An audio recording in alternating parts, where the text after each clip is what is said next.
I see you've become what you've always said you'd be, a rancher. But you're also a business owner, Granger Western. Or Cowboy Mart, as most folks called it, since it sold Western supplies in bulk and at a discount. Nicky guessed that the business was making the Granger clan even richer than they already were, especially now that they'd worked through the kinks of a recent setback and investigation. "My sister Sophie runs the business," he provided. She listened for any hint of his disapproval about that. There wasn't any. Interesting, because she'd read an article about a codicil to his father's will that had ousted Garrett and turned the reins of Granger Western over to Sophie.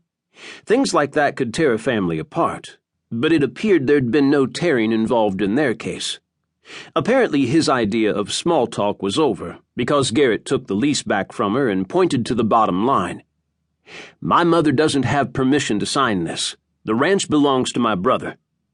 Roman, she nodded. Yes, he owns the ranch, but he doesn't own this house. I researched it, and according to your great-grandfather's will, he left the house itself to his wife, who then left it to your grandfather. He left it to your father. And since your father didn't stipulate in his will who was to inherit the house, ownership passed to your mother. The look he gave her could have flash-melted sand, and it had no sexual components to it whatsoever. Not that she'd expected anything sexual from Garrett. After all, he'd rid her of her virginity and promptly dumped her. Still, it was impossible for him to be completely non-sexual since he was still physically hot. "I'll have my lawyers look into the will, too," Garrett added, "because I can't believe my father didn't spell that out." Neither could she, especially since his father had apparently spelled out everything else. It was possible he'd simply not cared enough about the place to bother with it. In fact, judging from the state of disrepair, none of the current Grangers had cared much about it. Unlike her. Just like that, the bad stuff came. Memories that Nicky wished would die the death they deserved. But at the end of that memory tunnel was this place. This house. She'd escaped to this place too many times to count. That was something the Grangers didn't know. But she'd used it to recoup, and in some cases to heal, mentally and physically. No way, though, did she want to share all of that with Garrett. It was one of her many secrets, but if she was labeling them, that was secret number one. Apparently, Garrett had no plans to share anything else with her either.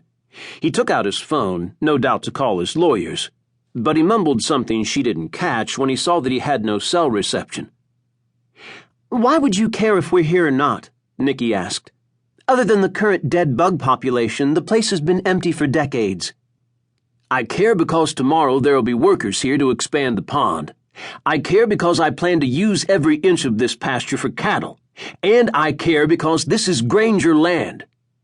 He'd gotten a little louder with each word, and by the time he made it to the last one, he wasn't shouting exactly, but it was close.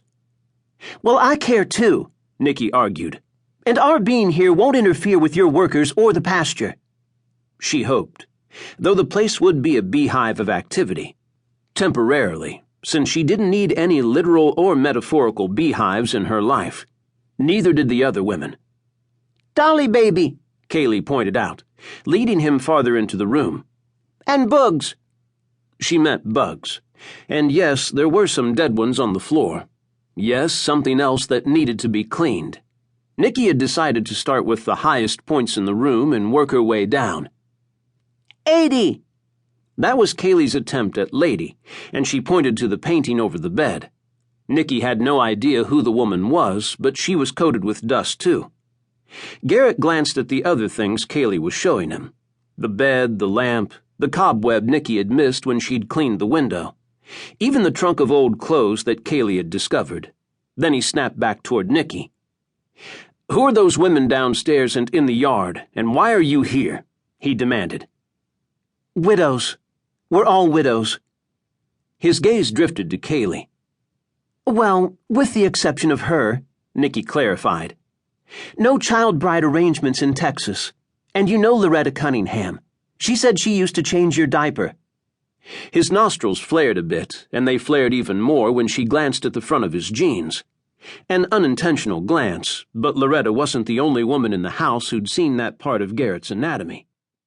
"As I've already told you, the other women are the Ellery sisters," Nicky went